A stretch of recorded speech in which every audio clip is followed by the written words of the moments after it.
அம்மா என்ன வேலை முடியலையா? அது ஏன் முடியறது? நம்ம இருக்கிற வரலும் அது இருந்துகிட்டே இருக்கும். அவளோட தொடர் கதை இந்த மாதிரியா? தாத்தாக்கு வேற ஏதாவது கேட்கவே வேண்டாம். ஏற்கனவே பாத்திரம் வந்துன்னே இருக்கும். பாத்திரம் வீடு ஃபுல்லாக பாத்திரமா இருக்குது. தேய்ச்சி அதை மாதிரி கவுக்கணும். இது வேற வேடிக்கை இல்லைனாக்க வீடு அசிங்கமாக இருக்கேன்னு வுட் ஒர்க் பண்ணினா அது இன்னும் ஒரு டபுள் வேலையாக இருக்குது. இது தண்ணியோட இருக்கக்கூடாதான். ஆனால் என்னடா வெளியே இருக்கு, பேசாமல் அப்படியே விட்டுருக்கலாம். வுட் ஒர்க்கே வேணான்னு பேசாம போயிருக்கலாம். நானே வந்து மாட்டிக்கிட்டேன்ற மாதிரி சிவனையே வடிவேலு ஆதவன்ல சொல்ற மாதிரி பேசாம தூக்கி இருக்கலாம். நானே வந்து மாட்டிக்கிட்டேன். தண்ணி வடிஞ்ச பிறகு அதுக்கப்புறம் அதை தொடச்சு அதுக்கப்புறம் அதை உள்ள வைக்கணும். என்னத்துக்கு இது? நமக்கு எதுக்கு? நம்ம குடும்பத்துக்கு இது தேவையா கோபி?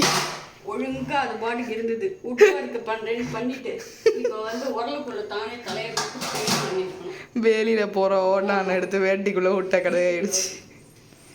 இப்ப இவ்வளோ பாத்திரத்தையும் தொடச்சு எல்லாத்தையும் உள்ளுக்குள்ள ஏத்தணும். மேல இருந்து எடுத்தது எல்லாத்தையும் ஏத்தணும். ஐயோ, வச்சாச்சு. இது கூட பரவாயில்ல. அதனாலதான் நான் அதை வந்து இதுவே கிரானைட்டா இருக்கட்டும்னு விட்டுட்டேன். இதையும் விட்டு மாட்டிதான் வச்சுக்க உஷா ஓடி இருப்பா. இதுல வைக்கிறதே ஒரு பெரிய காண்டு. தொடச்சு இதுவும் விட்டாக்கியிருந்தா எனக்கு கிச்சனே வேணான்னு உஷா எங்கேயாவது ஓடி போயிருக்கும். நைட்டுக்கு சாப்பாடு இருக்கா? ரொம்ப சந்தோஷம். நைட்டுக்கு சாப்பாடு செய்வேன். அப்பா கொண்டு தோசை ஊற்றி கொடுத்துட்டா முடிஞ்சு போச்சு வேலை. எஸ், அவ்வளோதான். வேற வழி இல்லை. இந்த வாட்டி சுஜி அப்பம் and then அவமானப்படுத்திட்டீங்களா? இல்ல, உனக்கு எவ்வளவு கொழுப்பு. நான் திறக்கிறேன் அது வரைக்கும் அமைதியா இருக்க பத்தியா நீ? உனக்கு ரொம்ப ஓவரா பண்ணிட்டு இருக்க. அப்புறம் எள்ளு உருண்டை. இப்போ எதுவுமே நான் சாப்பிட்றது அளவில். மெதுவடை.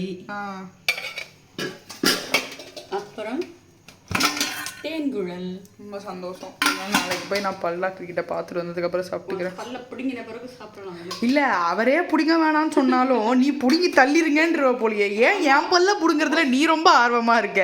உதவலைன்னா பிடுங்கி போட வேண்டியதுதான். அதுக்காக நல்லா இருக்கிற பல்ல பிடுங்கி போடணுவியா நீ விட்டா?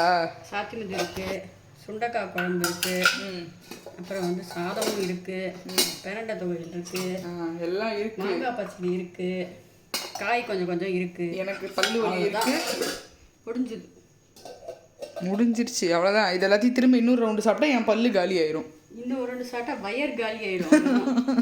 தயிர் சாதம் சாப்பிட்டு அமைதியா படுக்க வேண்டியதுதான். அதான் நல்லது. இப்போ சொன்னியே, இதுதான் சரி. ஓகே, பாய். கிச்சன் ரொட்டீன் ஒர்க்கு இன்னும் இருக்கு. அது ஏன் முடியுது? அது முடியாது. அவ்வளோதான் ஃப்ரெண்ட்ஸ். இந்த வீடியோ பிடிச்சா லைக் பண்ணுங்க, ஷேர் பண்ணுங்க, கமெண்ட் பண்ணுங்க, மற்றும் சேனலுக்கு சப்ஸ்கிரைப் பண்ணிக்கோங்க. தேங்க்யூ. பாய்.